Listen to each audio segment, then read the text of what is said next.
Siegel High School had a special visit from Metro Nashville's police aviation unit on Monday.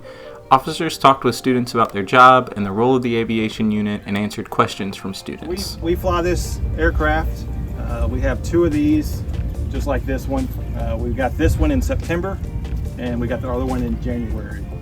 What model of helicopter? So this is the Airbus H-125, also known as a AS-350. It's like they got bought out basically by Airbus. It's called the Squirrel. Some Siegel High students even bravely climbed inside the copter to get a feel for what it would be like to fly.